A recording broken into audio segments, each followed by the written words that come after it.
Origin Channel Reaction. This is why did the US give up the Panama Canal? This is why the channel History Matters.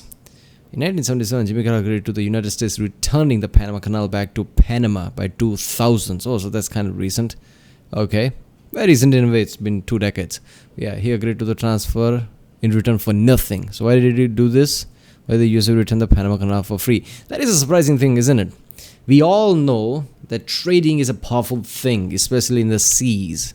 That's why canals, Suez Canal, one of the example, and obviously Panama Canal is going to be there too.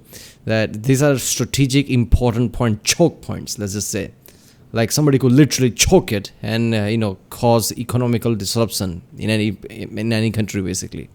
So I don't know why US gave it up. I guess. I do know the US's stance throughout the years has been that we are not colonizer or something, because they're trying to distinguish themselves from the British Empire, right? And they basically stand for not being a colonizer. So I don't know. That could have been one of the reason. Like, okay, we are gonna hold the Panama Canal, right? Having this kind of colonial mentality. I don't know. That could have been one of the reason.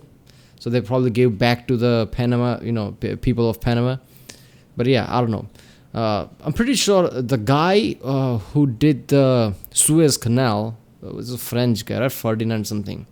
Yeah, I'm pretty sure that was something. I remember the name Ferdinand. I don't know much more than that. I'm pretty sure he's the one who saw the vision of the Panama Canal. But he couldn't do it at the time. Technology wasn't there or something. I don't know. But then USA basically built it, right? I don't know who's the president, I forgot. But basically USA is the one who built it, right? So I don't know, but eventually I guess they gave it up. I never knew that, but yeah, apparently they did. So yeah, let's watch it. Why? I love History Matters. They explain complex topics in very short time, usually 3.5 minute mark, which this is. So yeah, it's gonna be fun. Let's watch it. The Panama Canal is one of history's great feats of engineering. Connecting the Atlantic and the Pacific, the canal represented a major change in trade between East and West, saving time for many states and damaging the economies of others. It was finished by the United States in 1914, and these lands in Panama are around the... By the way, if you don't cross Panama Canal and go all the way down, right, south of South America, I guess, the continent, that is way too south than people realize, right? I remember watching the Grand Tour episode of it and seeing that how it is literally called, what is the last place on earth or something like this. It's called something like that, like this is the edge of the world or something, because from there, if you reach that point, it's just a bit of distance and then you come to Antarctica. That's how south that is. So you have to go around like that. I mean, in 2D map, you can't really see the distance that way. But if you see a globe, you see like how south that is. So Panama Canal is important if you want to cross through the Pacific.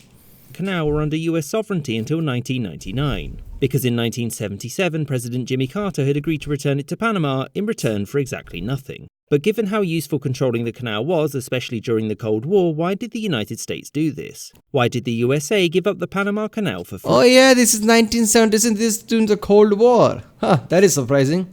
I mean, war usually trumps people's principles and ideas. So I don't know why they would agree to that during the Cold War.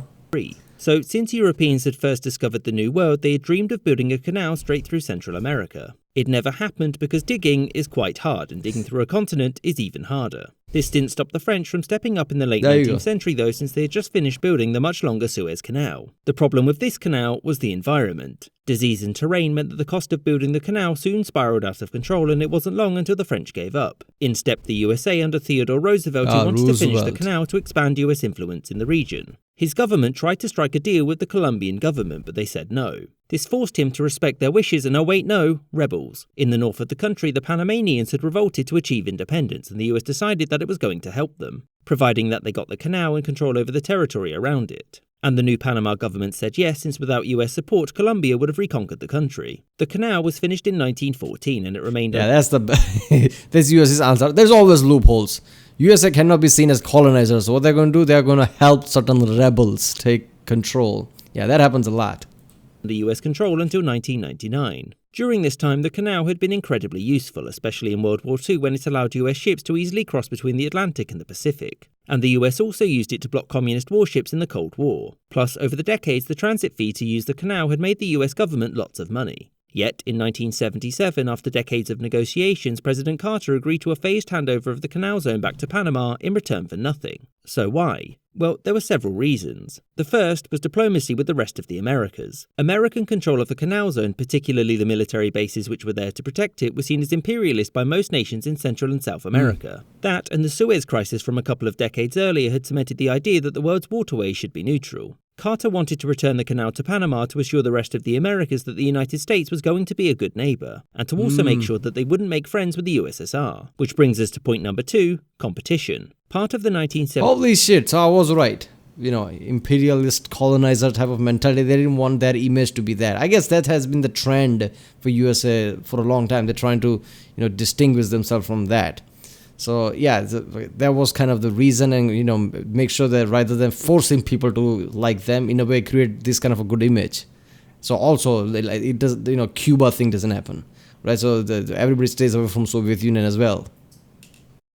1977 treaty stipulated that the US would make the canal neutral to all nations, which meant letting communist navies use it too. Carter agreed to this because he was concerned that the USSR would finance another canal in either southern Panama or potentially Nicaragua. As such, agreeing to hand it over in 20 years meant that building another canal wouldn't be worth it. And furthermore, the US could keep collecting transit fees during that time. The third reason was military. The Panama Canal was important to American naval strategy since it allowed for quick redeployment of its ships to different oceans. However, in the days of nuclear weapons and ballistic missiles, it was no longer as important. As such, to Carter's administration, the cost of keeping the canal outweighed the benefits, and it was decided that it would be handed over. And after this, despite some grumblings, the USA was treaty-bound to hand over the canal, a process which would be completed by the end of the millennium, which meant that after this, Panama would go from being politically cut in half to just geographically.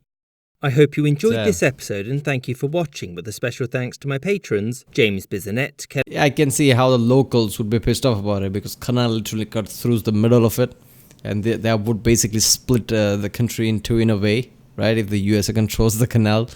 But yeah, in the 2000s, this was going back, there's something. But I guess their reasoning kind of makes sense, like there's no reason to build another canal since we're going to give you back, to 2 or 3 decades. Why the fuck would you do that if you're going to give you back? I guess it makes sense. So they just reach agreement there. Yeah, around this time, it's pretty important to remember that during the Cold War, the race to keeping your neighbors intact was very important, right? Because force can only get you so far. You need to make sure the Soviet Union doesn't just step in next door or something because of the threat of nuclear war, right? Because around this time, missiles obviously can reach a long distance, but not that much. If you're really close, I mean, the Cuba thing, right? The Cuban Missile Crisis is the example. So that kind of shit doesn't happen. So they have to keep everybody happy. But yeah. Alright, well, that was why did the US give up Panama Canal? Because reasons. This was by the channel History Matters. If you like my next one, don't forget to subscribe, and I'll see you next time.